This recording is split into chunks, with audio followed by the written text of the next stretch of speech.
All right. Hello, everyone. I'm Ronan Unchained, and welcome back to another stream. This time, we're going to be talking about the newest episode of The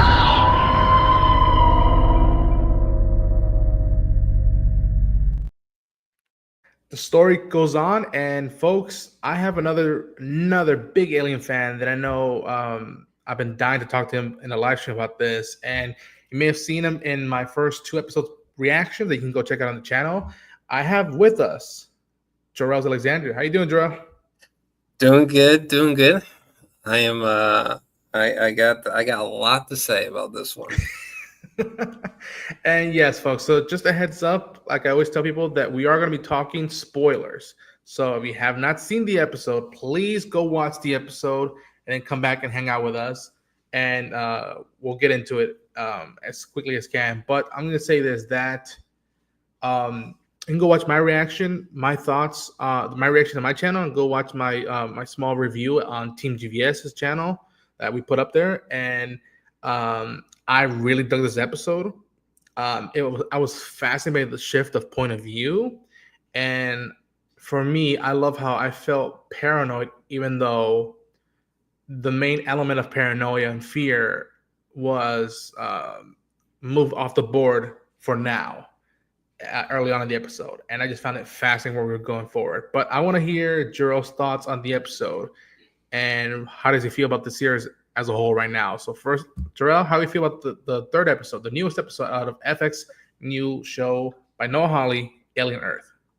Okay, so the third episode, I am quite well. First off, I just watched the third episode not too long ago, today actually, and I am extremely conflicted with this third episode. I mean, so far, most of the checklist is the same. I mean, the sound design's great, the music's great, the visuals are great, acting is great, particularly by the guy playing the character Morrow, the android. His performance is particularly it stands out. But so all that is fine, but I do wonder. We're sort of it's funny. I think one of the first reviews I read about was from IGN, and they said something that I thought was extremely strange. Was that the show kind of weighs into the absurd, which that was the main thing that stuck with me. I was like, what the fuck does that even mean? Like, aliens is it not innately absurd? But okay, so with this episode, I don't know how far you want me to get into this, but at baseline, I was very conflicted with the episode. Like I said, that little checklist I just said, that's all good and fine, but the story is making decisions that I don't know how I feel about that. I don't know how I feel about that. There's two main things that stand out right now, but like I said, I don't know how far you want me to go, so I'm just gonna pause there for a second. Go further. Like we said, we're talking spoilers, y'all, and Okay. I'll give a quick premise. The episode starts, and two things are happening. Right now, we're looking for Joe, who fell down the building with the Xenomorph attacked him, and now Wendy, Marcy, is looking for him. And at the same time, we're hanging out with the other Lost Boys, and how they're trying to contain the intergalactic zoo. And for those who haven't seen it, Boyd Cavalier, the guy who runs Prodigy, he's seeing everything and hearing everything. And he tells his main android, or his main synthetic curse, yo, I want one of everything on the menu. I want it packed, I want it fresh, and I want a hot, cool drink. Bring it home. I want it. And it's like, what? And it's like, fuck everything. I don't care. I want the new toys. So you're getting the power play, and I think it's a powder keg of shift of dynamic between the corporate stuff, Weyland-Yutani and Prodigy, and then you have the interpersonal stuff between Joe and Wendy. And they bump into the Xenomorph. um, thoughts and minds are being shifted with the other Lost Boys. Morrow is playing a wild card. Kirsch is fascinated by what's happening and yet trying to keep his distance. And there's a lot.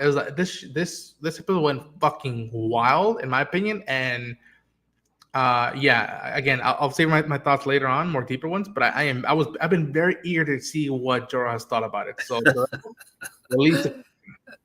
Okay. So I have three main issues that just shoot to the dome really quick. So my first main issue was this what's her character's name? Was it Wendy? Correct? Wendy. Yeah. Okay. Yeah. So there's this moment where it's essentially just Wendy versus a Xenomorph, and I just wonder, like, are we not jumping the shark here? I mean, I get that they're in these like synthetic bodies, correct? But at the same time, like, she has this hook or blade thing. I think it's like a hook thing that she like hooks the tongue of the Xenomorph, and it's like not only like dragging this Xenomorph across however many feet, okay, and she's like taking her time with it. She's even like is able to have like a fucking be in mid conversation, dragging this motherfucker through this into this bunker, right? And for a moment, there's even a moment where like Xenomorph like just tails her inside, and it's just truly just the two of them just like duking it out. And then by the time we get in there, she's like severed his head, and it's like I did not buy that at all. I didn't buy it not one bit. It just made the Xenomorph just feel ridiculously depowered or something like that. And another issue is that I want to go back and check out all the times that we've had glimpses of the Xenomorph, because for some reason this was the first time. I mean, it's always looked a little bit funny, but I'm like, overall, it's not being for a TV show. It's fine, but for some reason they did this like torso up shot, and I think it was coming at Wendy, but like it looked like it looked like really dry. As bizarre as that sounds, like one thing I love about the original look at the alien is that it's got this very strange, like oily, like wet look to its physical body, the texture, the skin of this thing, right? It has this kind of oily look. And for some reason, like, this one just seemed like extremely dry. Like, I don't know if you've ever had this pastry in America. It's called a moon pie, but it literally looked like it had the skin of a moon pie. I was like, what's going on? It's very bizarre. Why? And also, the Xenomorphs here, they keep doing this thing where like they'll like drool on someone and like it's fine. Am I tripping? Were they doing? Well, I guess they were always slimy as fuck. Yeah, they were always drooling, and somebody clowned on a detective when and like, yes, we understood that like they're drooling, and if that like falls to somebody, it doesn't like immediately like disintegrate to them. It's when they cut the creature is when the acid blood starts flowing down and whatnot. And like even when Morrow got some slime in his face, even when Joe got some in the illusion, like that was just it's just saliva. The motherfucker doesn't know how to drink water and shit and keep his stuff in the what. So yeah, it's not acid. It's just that's probably just a misremembrance on my part. But yeah, there's a lot of drooling. Yeah, that's weird unto itself. There's a lot of drooling, but motherfuckers dry. What? So yeah, not crazy about that. This is kind of more of an honorable mention until I think of something else. But actually, maybe not. Maybe not. Actually, this might be just a full on flaw. There's this moment where what's the what is the other android's name? Kirsch. Yeah. Okay. So there's a moment where they like put an egg on like a surgery table or something, and like he's like, hey, if things get crazy, just make sure to vacuum up the face hugger. To vacuum it up. It's like, wait, what? And then they do this weird procedure where they're able to like pull it out of the egg. And like for some reason it's just like it's all docile and not as quick as usually portrayed, and just in general, at baseline, it also seems like depowered for some reason, just like the Xenomorph. Ironically, it's like, what the fuck? If this was like in the 1979 version, okay, this bitch, by the time you had blinked 3 times, would have been like 12 feet across the room. You know what I'm saying? Like, what? The way that they were just able to manhandle this thing with ease, as if it's just like a, I don't know, like a sea turtle or some shit. I just thought was very bizarre. And just, again, that concept of like, yeah, we can vacuum it up. Yeah, my ass. Okay. You know how quick that goddamn thing is usually. So yeah, I didn't really buy everything that was going on in relation to the face hugger in that scene. So that kind of like aggressively took me out. What are you talking about? But yeah, those are the main issues that I have off the top of my head. Like, I get that. I get that to an extent. Like, I know, like, to me, seeing them hook the Xenomorph, that was a little like, okay, I'll give it that. Like, I haven't seen that in Alien before, but I don't know how that's gonna work. What I did appreciate is that they thought out, like, okay, we can't just hit it with the fucking hook thing. Why don't we try to slice the motherfucker down in half? And he's like, all right, go get the door. I'm gonna hold it because I'm the synthetic. You push the door. And I agree with you that at points it did feel a little weird. To me, the reason why I went with it is because, and again, it's what a lot of stuff doesn't get when you put those scenarios that look ridiculous, but there's no stakes or you don't care for what's happening. I cared for Wendy and Joe's livelihood. And that's why probably I was willing to go with it. I mean, that went about. I mean, I suppose I care, but at the same time, it's like, what? Like, you know how strong one of these fucking Xenomorphs are? Like, what the fuck? Yeah, and that's why I appreciated multiple times they showed us what Wendy was able to do.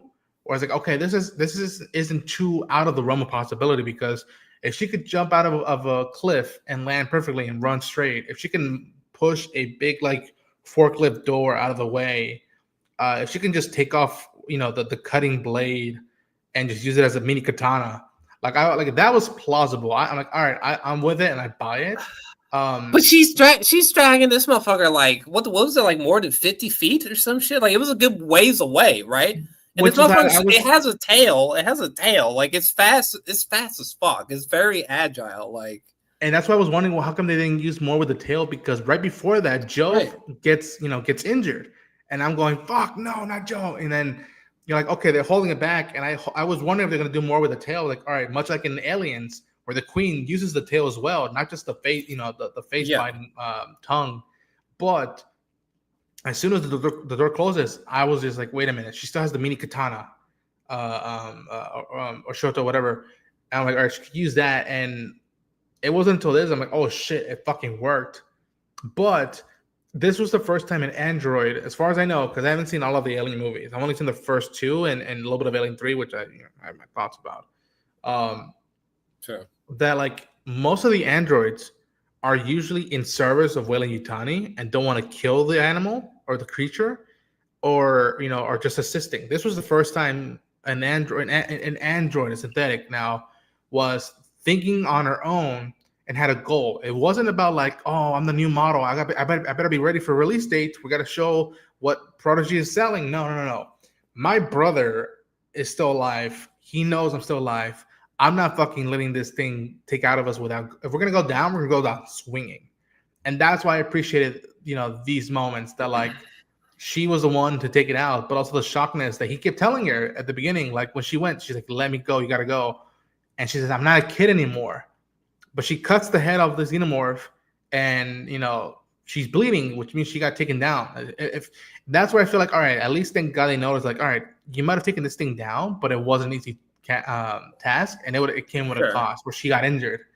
And it was for me, it was very wholesome to see this moment. Like, oh my gosh, the siblings are united, but there's a fucking Xenomorph, carcass right next to them. Which, again, I understand. You're like, I don't know if that fully worked for me. For me, I bought it just because I cared about this. If I didn't care about these characters, I'd be like, fuck this scene. I mean, I care about them, and like I can even get behind them, like having the strength of an android. Like 5 times strength of an ordinary man or whatever it is. But it's just like at the same time, like Xenomorphs are like badass. Like I mean, there's no way it should have been manhandled so efficiently. Like again, with the tail, if it was able to stab what's his face like Joe. through his back. Okay, I don't understand how it couldn't have got itself out of there with just the tail alone. Jesus Christ! Even if it were to lose a tongue, if God forbid, like what? Yeah, I'll give you this. Like, you know what? Execution could have been stronger. I liked it. Didn't mind it, but it could have been stronger. I'll give you that. Before we go any further, I do want to read some of the comments. For anybody who's watching this live, thank you so much for dropping the comments down below. Keep dropping them. We'll read them out as best as we can as we keep the engagement going between our reviews and thoughts about the episode. But Teague O'Neill says, with the third hour of Alien Earth Metamorphosis, Morrow, Kirsch, and Wendy are evolving beyond the intended parameters of the companies that made them. The Xenomorph was fixated on getting to Wendy because it sensed that for some reason this synthetic female humanoid can hear its and the other 4 species frequency, like how some people can hear the dog whistle, but others can't. And in this episode, that whistle's frequency vibrated so intensely that it causes Wendy to collapse at the end of the episode. But back to Weyland-Yutani and Prodigy Corp, Pinocchio's becoming more human than human within the episode. Like that Blade Runner reference. With Morrow voiding his contract with the company, he's essentially putting a target on his back, as Weyland-Yutani is in retaliation could easily send Colonial Marines after him. Elsewhere in Neverland, which is now turning into Kirsch's own private island of Dr. Moreau. Oh, I like that. I'm glad you're noticing that stuff that I'm noticing, as Kirsch is curious about how far his experiments can bend these 5 species to his will for whatever designs he has for humanity.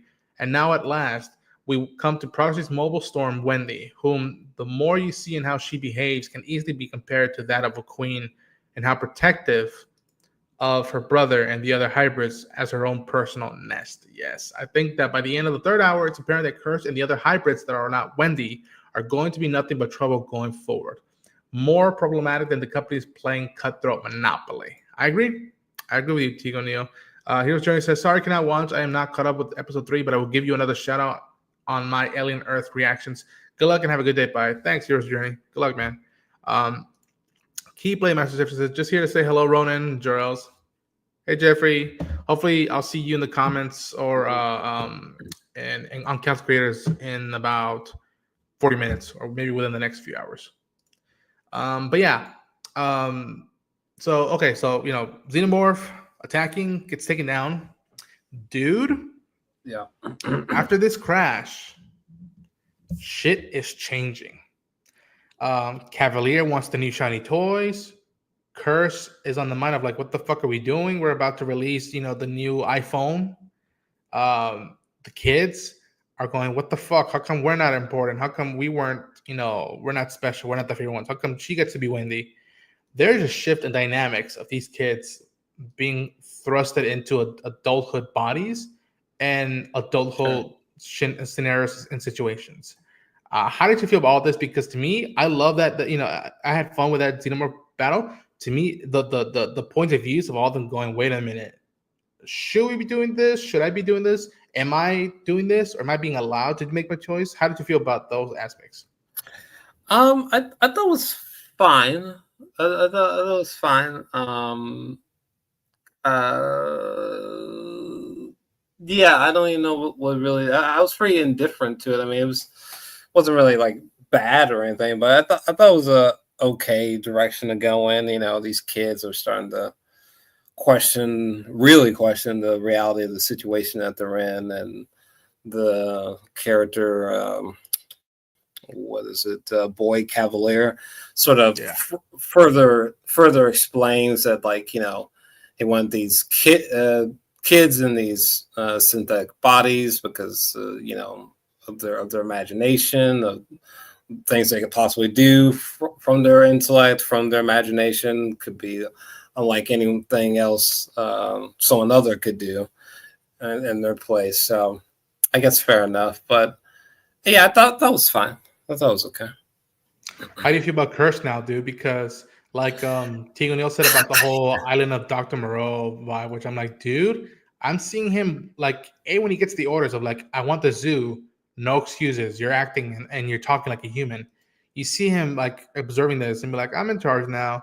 And you see the book captain be like, ooh, what's the new toys we got? And him like again, I love the sequence because he was just looking like, dude, the fuck is wrong with you? And tells him, oh, by the way, you can get killed by this. I won't. I can just watch. And then Boy Cavalier says, okay, you're in charge. Nobody that's not synthetic get near these eggs and you run the test. When he's like, okay. And I don't know if you saw this.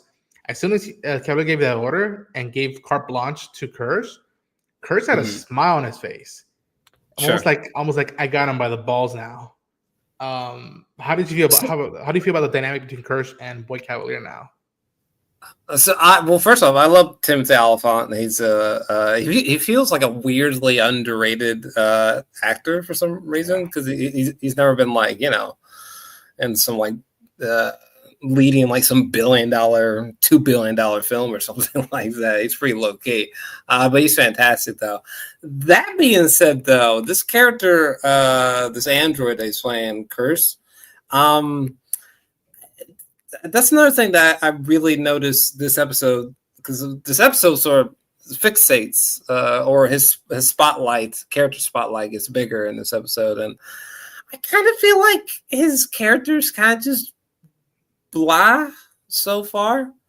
I don't want to say that he's boring per se, but at the same time, like there's, I guess on the outside looking in, it's like, oh my god, Timothy Olyphant is like part of the cast, and he's playing the android. Like, that sounds amazing. That sounds like, and it's like you watch the show and it's like, it's okay, kind of like, it's kind of feels a bit muted. I feel like I should be saying like what I feel like I should be saying like some really crazy things. Someone who hasn't seen the show, like I feel like I should be saying like, yeah, he's like top 3 best performance. Like his character's iconic. Like his dialogue is like iconic. Like there's a couple scenes that'll make you be like, oh my gosh, and I'm not really getting any of that so far. His scenes are not bad, but at the same time, I just. So far, he just feels kind of just not only just there, but it's just like really anybody could have played this nigga. Like the guy who's playing Morrow is doing everything that I was hoping to glean from Timothy Olyphant's character and performance. Like even his performance, just forget about the character for a second. Even Timothy's performance just feels and it just muted. And admittedly, he's an android, but it's just like. It feels like a complete 180 difference with Morrow. Morrow seems like really fascinating. The actor, blanking on his name, but I haven't seen him. I've never seen him before, but Same. He's just crushing it every time he's on screen, regardless of what's happening. And I'm not really getting that from. Curse, and that didn't really fully align or sink in until like this episode. Yes. So the actor plays Morrow. Shout out to if I butcher your name, I apologize, sir. But Babu Cisse. Shout out to you, man. You are crushing, especially with this scene of downloading the info and almost interrogating the kids, seeing what they know and don't know. Shout out to you, man. But yeah, for me, dude, I don't know, dude. I'm probably on the other side because, dude, this is design wise and also just look. I'm like, I keep thinking to myself, like, what the hell is he thinking? What is he planning? Because he has to have something playing in the background.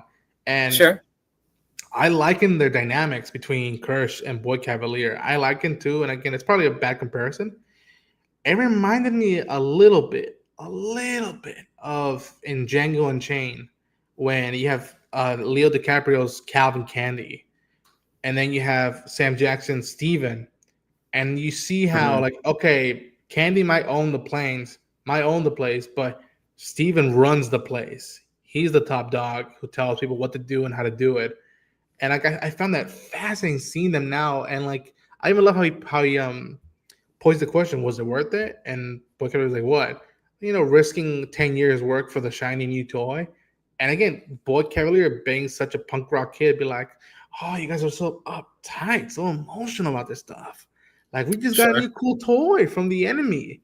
Like, why not explore it? And I think he quoted, don't you see it as like an undiscovered country? Which I'm like, is that a Star Trek reference? And I don't know, man. Like, it's again, we're gonna get later on. We'll get to another dynamic with Boy Cavalier, who's easily in my top 3 favorite characters of the series right now. Just I'm fascinated. I'm like, Interesting. how did he come to be? What the fuck is his mind going through now that this shipwreck has gone? And how does he feel about the synthetics now more than before the crash? But yeah, let's go into Morrow because, dude, he is literally a wild card in terms of like, Yeah. okay, he has all the info of why they chose to get these specimens, why the secrecy, why all this. He has an entanglement with the kids and poses the question of like, when does a machine stop being a machine? And he has this cool, almost like back and forth between curves, which I love that scene of like, I don't talk to Aaron Boy. So I'm like, oh, tell me which country, what country are you king of? And Yeah. it's like, no, we're not that different. We're just playing different ball. And he's telling get off my ship. I'm like, no, there's not a place. It's a thing. And I'm the neighbor. The ball came to the neighbor's house. Now it's my ball. And you see how even at the end, he manipulates what's his name? Quietly or I forgot his name. Yeah, the guy on the left. Yeah, the kid who couldn't keep the secret and starts like telling him like, you think you have parents? And him telling him like nothing important. Like everybody needs a friend. And I love that Morales says like, he says something very smart. Everybody needs a friend. Would you be my friend? And you see this, he's messing over the kid's mind, manipulate him, and he just smiles, just like, that's good. I'm happy you said that. And it's like, this is a fucked up dude who calls up Weyland-Yutani, says, I have clearance. Let me talk to the main boss. And Sure. Yutani says, I am the main boss. And he doesn't like overact, but she was, oh, you're thinking about my grandmother. She's dead now. It's been 65 years since you left Earth. I'm in charge now. And how do you feel about Morrow? Go into more like I am wondering now because he thinks the specimens are his kids, are his property, just as much as Yutani, it's life's work, and he's not going to stop at anything to get them back. So, how do you feel about now Weyland-Yutani having a wild card android out in the open? I just know that Morrow is probably my favorite character so far. He's certainly is the most interesting. That's for sure. And the actor that's playing him is doing a hell of a job with the performance. The whole sequence where I believe the character's name is Sightly, he's like being mind fucked by Morrow. I thought was great. I definitely didn't need to spend so much time with Sightly, and I think the other character's name is Smee or something like that.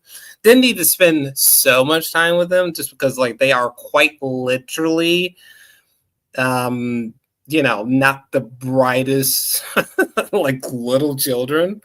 But I will say it does make the whole Neverland aspect really eerie in hindsight. So I guess kudos for that because I think that's what they're going for. But no, I love Morrow. Deeply fascinating. Hell, like I said, I think he's the best performer / character on the show so far. Period. I'm sure the show, I don't know, probably wants you to be like, wants Wendy to be like a poster on your wall. Shit, wall if I could, I would. But and I like Wendy, but Morrow is like quite literally 10x more interesting in my personal opinion. Especially if we're talking performance-wise, to get out of here. He's usually the best performance on the show, and Timothy Olyphant is on the show. So, yeah, really good storytelling there for the most part. Nice. So we have the play of most of those characters, but we now see that the rest of the Lost Boys are having a change of thought, dude. Between Slightly and his best friend, you see Curly, and now Nibs right now is very Yeah. Shocked and traumatic by what happened. Where she still. I mean, I love the kid cutting back to when even she transferred her mind to the new body and being like, am I who I still am? I think I am. And what happens now that like an alien almost trying to eat me or like try to, attack me? Where does that put her in the mindset? And we see also how that affects the other kid who was next to Curse and being the good student kid and whatnot.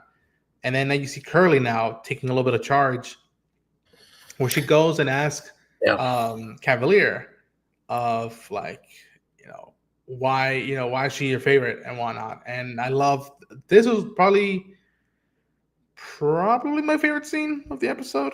I really loved how there was a shift in dynamic between the kids now and how like favoritism is at play. And the notion that like, oh yeah, I've been taking French classes and I've been trying to learn stuff to get better. And how she calls out Wendy like she just gives a shit about her stupid brother. I'm thinking about the bigger picture, about the world, about life. And that tickles Cavalier's thoughts. And she says that at one point, I think she does say like, you never know, I might become just as good as you, if not last longer than you. And that just, I knew as soon as she said those lines, it tickled his imagination and his fascination with her. And how even threw the line of like, you know what Prodigy stands for? It's, kid genius and whatnot, and like kid futuristic. He's like, no, but there's more to it. People don't realize that it's the kid part that matters because they have an unlimited imagination, which I was just like, again, is that a Willy Wonka thing of pure imagination? And again, her throwing her like her thoughts and her point of view, and him taking a shine to her and be like, I'm gonna give you some books, take them in, tell me how you feel about the stuff, and then we'll play later on. And again, it's a fashion where she reverts back to like, am I gonna be your favorite? And he's like, no, you're not, but you're now in the race. And it's almost him like putting a mousetrap game within his own synthetics to try to improve and see who becomes the better one. It reminds me a lot of the replicants. It reminds me a lot of Blade Runner, where the main one who was Wallace's replicant saying, I'm the best one, I'm the best, I'm the greatest replicant. And it's just fascinating that this is happening now with the synthetics, because Wendy was there for them when they were transferring and making sure they were protected and whatnot, but also she has her own personal thoughts now. She has to protect her brother. How do you feel about the synthetics? How do you feel about this dynamic between Curly and between Cavalier? And what do you think this means now? I'll put it this way. Do you think Prodigy is going to last after this series, the company, or just like, nah, that's just going down the toilet? That one I have no idea. But I mean, as far as like the conversations between Curly and Boy Cavalier, it was interesting. I definitely was not as locked in as you were, but I mean, it's interesting seeing I guess different power dynamics emerging from these kids synthetics in relation to Boy Cavalier, or at least Curly being like potentially, maybe, who knows? We'll see what happens. Could be his new favorite over Wendy. But yeah, I think it's fine. That's another thing. Boy Cavalier, like, he's fine. I'm not like, I guess, just like so fascinated with his character or just like blown away. Like, literally, if the next episode opened with like his head being blown off, I'd be like, well, I guess there's that. He's fine. He's fine. Just like there was another character. What was this person's name? It was a person that Morrow. It was a woman that Morrow was speaking with. I'm blanking on her name. Yutani? Yeah, I think it's Yutani. But like, it'd be like you saying like isn't like Yutani like amazing? Isn't she just like the greatest? Isn't she? It's like, well, not really. Like, she's like not enough there for me to be like, oh my gosh, bad. But at the same time, it's like it's being used solidly, seemingly so far. It's okay. It's okay. It's pretty much how I feel about Boy Cavalier. Don't hate him. But like I think he's aight, fam. I think he's aight. You're saying that was your favorite like moment from the episode? Is fascinating to me. I have no idea what would be my favorite moment in this episode. And I'll ask you that later on when we wrap the stream. But yeah, like that one and the one with Kirsch and Cavalier about like, was it worth gambling us over the new toy? Those were my favorite ones. But speaking of Kirsch, so we see that Joe is incapacitated. He can't. Right now he's in surgery. They're trying to fix him up, and they take away either his lung or his liver. I forgot what it was. And you see how Kirsch is now starting to mess with the Xenomorph eggs, the facehuggers. And you said this was one of the things that you weren't too big on, which I was not feeling. Good shot, but yeah, I was not feeling this whole sequence, and then they pull out some weird fucking thing out of the facehugger, and what, like, Wendy had she was having some kind of connection with like the facehuggers and herself. Yeah, she's been hearing this frequency since episode 1. Yeah, episode 2, where she's getting signals from something else, which I'm wondering, like, is she connecting to the Xenomorph? Is she able to communicate with them? Is she able to like hear their thoughts or whatnot? And sure, it's a fascinating thing of where they're going with this synthetic.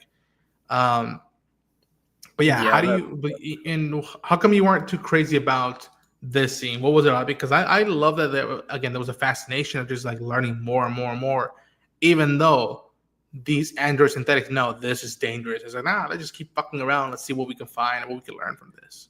Well, I felt like they kind of descaled or depowered or like weakens the monsters. How the facehugger is based on the ways that the facehuggers are usually shown on screen. Like again, if this was like 1979, like there's no way that like you're going to be able to vacuum up a facehugger that's flying around like crazy. All right. It's sometimes hard to like, hit a fly, because some flies, when you go to hit them, like they've already tensed up and flown away before you even went to swing. And that's kind of how I imagine face huggers are, which one of the things that make them so scary is that they're so quick. They're so timid. They're so fast. Don't even get me started with their tail. Like once that's around you, you're usually just done. And they're just manhandling this thing like, like it's just like nothing. It's like, what? And again, I've mentioned this before, but the concept of just vacuuming up a face hugger, especially in the way that they showed, like, are you out of your mind? This thing should be able to like, no, absolutely not. No. So yeah, I didn't really care too much about. I didn't really like that sequence. I just thought it made me roll my eyes like a lot. This is quite the suspension of belief, even if we are dealing with synthetic bodies handling this. I mean, acting like you know how the facehugger was acting. The facehugger was acting as if it had been shot with like it had been sedated like minutes before they showed up. That's how this goddamn thing was acting. And I just find that very bizarre. Like, this is a dangerous, fast creature. Okay. The only other goddamn thing better is the Xenomorph, and that motherfucker is like 10x faster and more dangerous. That's just, I don't know, that's just weird. And I don't really know what to think about this bizarre this new little pebble thing, or whatever the fuck, whatever they pulled out, the little tadpole thing that they pulled out of this thing, with whatever that means, bro. I guess we'll see. But yeah, wasn't a fan of was not a fan of that. Okay. I clearly they're trying to like replicate the Xenomorph again, and they're using poor Joe's organs, which breaks my heart. Okay. Weird. Yeah. It's fucked up, man. I still really don't know where they're gonna go with this show. Yeah, I want to say tread lightly with this bizarre Wendy has some kind of consciousness connection with the aliens. Like let's tread lightly here. All right. Some aspects of this I can handle with like Ripley and the Xenomorph in the past films, fine. But let's not get too weird. Because I don't want like a repeat of like say like Alien 4. There's some fucking weird parts of Alien 4. I really don't like that film. Just the way that the film looks innately just makes me want to gag. It's got this weird bleached out look. It's very bizarre. But yeah, I don't know. This episode kind of just weirded me out. I was like, wait, what? It weirded out. I mean, hey, it's from the guy who made Legion, so that doesn't surprise me that like it felt fucking weird. But I never watched Legion, for the record. Yes. Well, same. I never watched. I just heard the stuff. Yeah. I never watched past episode 1, at least. But yeah, I still with the show. I am not dropped out yet. The quality hasn't dropped, in my opinion. I'm very good to see what the hell next week has in store for us and where it's going, because he kept saying on the panel, "Oh yeah, after episode 1, it's just gonna get weirder and weirder and weirder." And I'm like, okay, I'll do my best to see it all the way through, but how weird are you gonna fucking go? Yeah, let's not get too weird. Yeah, I mean, the Alien franchise is known for many things, but it's not generally known for like making one consider like how they jumped a shark, or like are we kind of straying too far from what makes Alien or what we love it for usually? Because even like Prometheus, like I love Prometheus. I think it's fantastic. Yeah, that's a very different kind of film inside the cinematic universe. But I just hope we're not going into like Alien Covenant territory or something strange. Yeah. Because I'm starting to get some weird vibes, especially from this boy Cavalier person who like, I'm not exactly like in love with their character or something like that. They're fine so far, but I do hope we exponentially see more with boy Cavalier for sure. Like I want to, I don't know. I want to be more locked into characters the way that I'm locked into Morrow, I guess. Right. I get that. Speaking of being locked in, did you end up figuring out if you had a favorite scene in the episode? Or something that like, ooh, I wish we can go further with this down the line. I mean, I'm actually checking now. Not really. To be honest with you, the only part that like I just like flat out like loved and went crazy for was I think it's just the intro to this to the episode. Literally just the opening title sequence to this episode is just fantastic, bro. Jesus Christ, with the Alien Earth logos just slowly coming on, and they're showing this little montage in the back, and they're panning over some looks like a skeleton of a xenomorph or something like that. I think so, yeah. That opening was into, I mean, we're talking about like the first 40, 50-ish seconds or something, but Jesus Christ. And then we're saying like Wendy like running, barreling down these hallways. My God, like this is exactly the way that an Alien show should be looking. That intro was what? Like the trailers are fucking horrible. They should have the first teaser trailer or trailer to the show literally should just been like the first 50-ish seconds to this episode, because I'm telling you right now, I will be like, wait, what? That's supposed to be a TV show? I am not missing that. All right. So yeah, that's probably my favorite moment from the episode, because even like minutes after the fact, I was just like, my God, I and God, they killed that. That looked incredible. Yeah. I'll say this. I'll go back to it. I love this shot of just the Xenomorph looking in and like observing. And again, these things are trying to sense the fear and then just like I love that like Yeah, goes in. Look at that. Like, okay, so that first shot, I think is sound. I think it's really good. But as we get closer, like I don't understand why it just doesn't, like, it looks rubbery. I'm not exactly sure how to describe it. Like it looks just too dry, which is funny because it seems to drool so much. But yeah, I wish it needs more of like that classic like wet look. That Humidity slimy to it.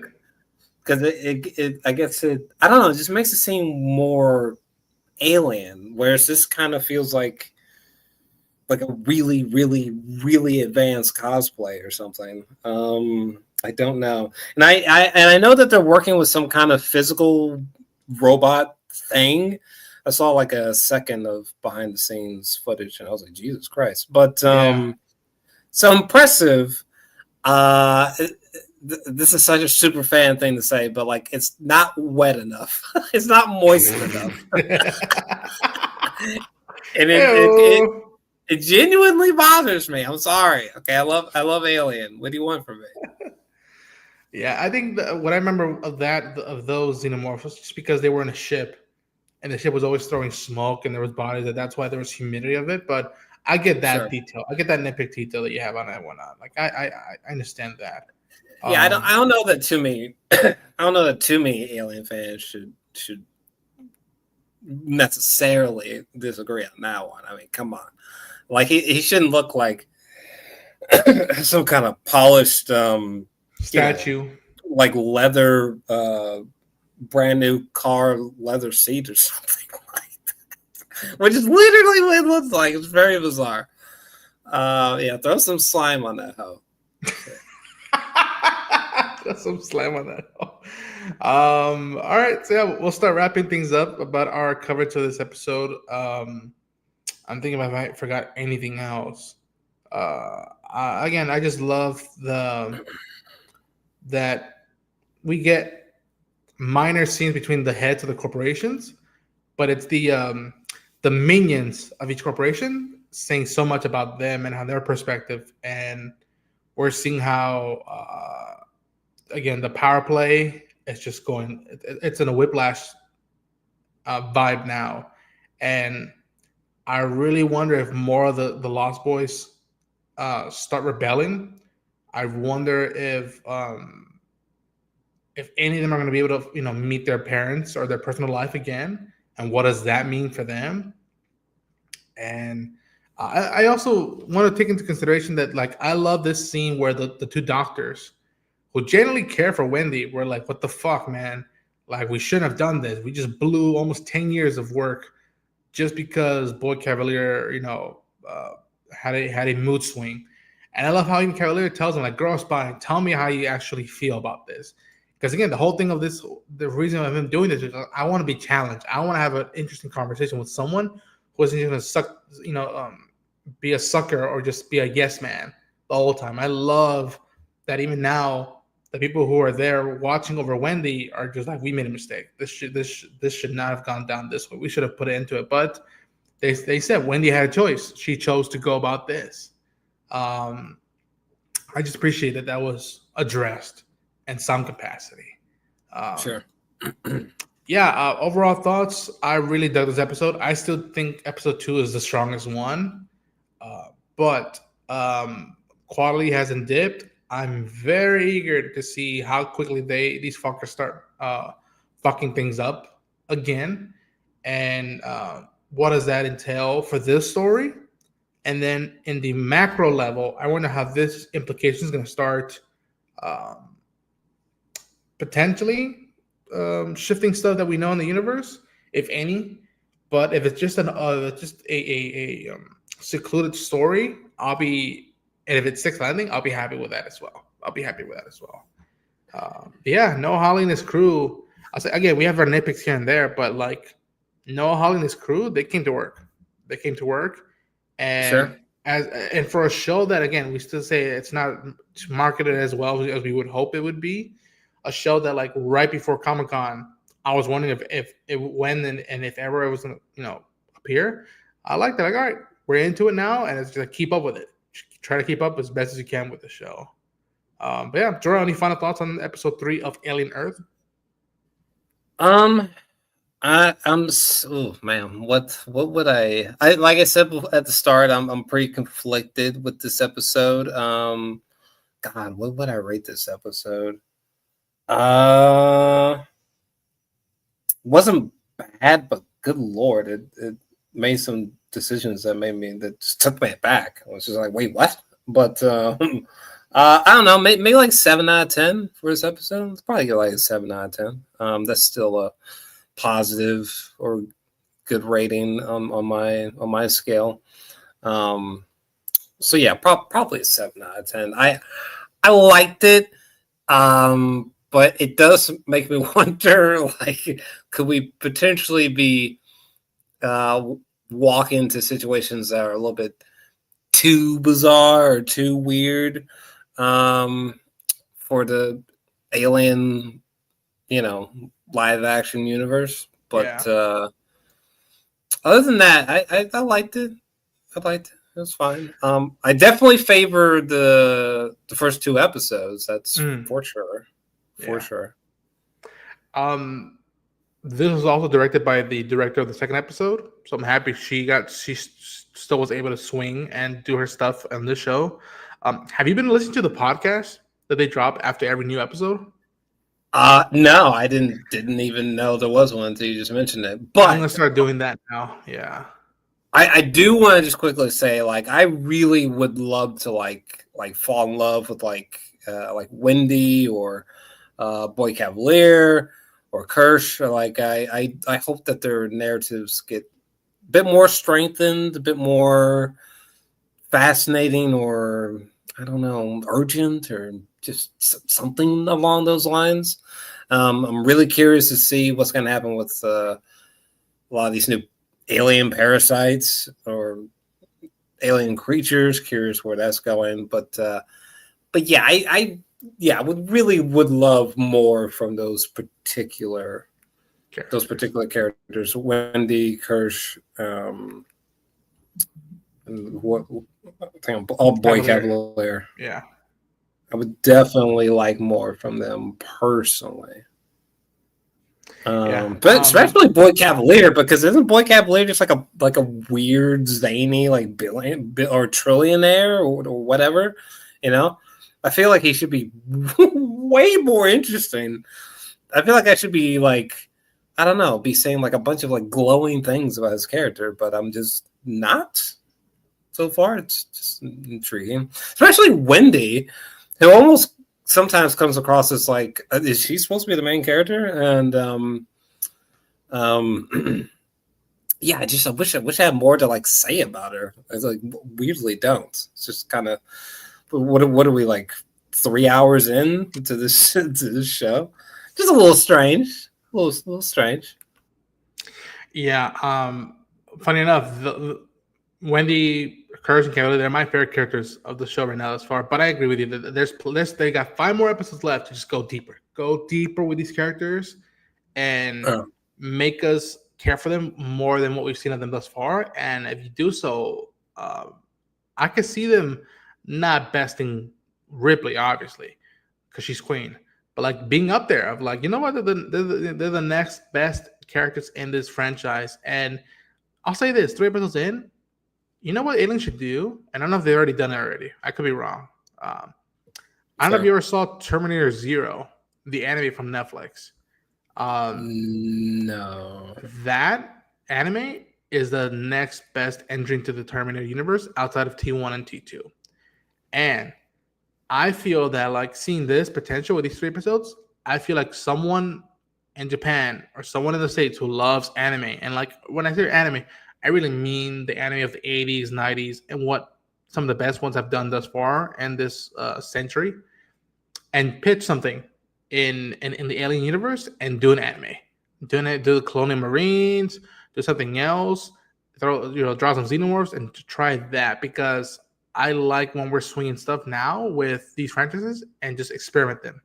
There, at this point, a lot of these franchises that we love, who have 2, maybe 3 great movies in them, just try swing for something like a live action show or an anime. See if there's more room to do, which I do think there's more room to do with these franchises beyond just the same Xenomorph and Face Talkers. Why not do more with that? Which is why I'm loving this point of view with the synthetics and this monopoly game between the industries, the companies that they have in the universe. So I say give that a try with the franchise. That's how much I've taken a liking to this show, that I'm gonna listen to the podcast, and I would love to see if anybody would try pitching an anime for this universe. An anime would be intriguing. I think I would be more interested in like a I don't know, maybe like an AVP and done through like a series. I think that would be fucking sick.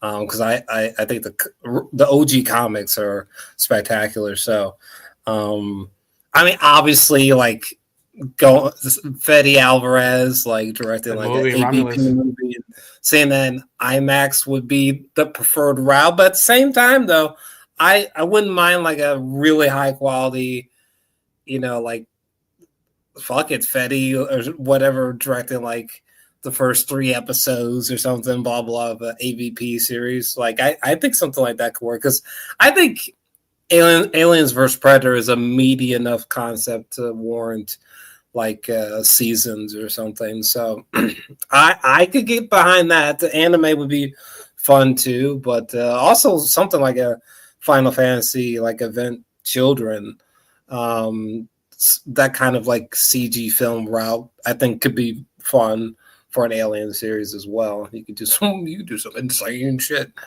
with that. But yeah, I wouldn't mind if they expanded in that way, especially because Aliens vs Predator needs to be done properly. I'm telling you, I would cry tears of joy to see that happen. Fair enough. Folks, thank you so much for taking the time to watch our show. If you're watching the replay, I hope you've enjoyed it. If you're here watching it live, thank you so much. Like the video, subscribe to the channel, share the enthusiasm. Before we go, Jarrell, thanks so much for joining me, man. Tell where people can find you.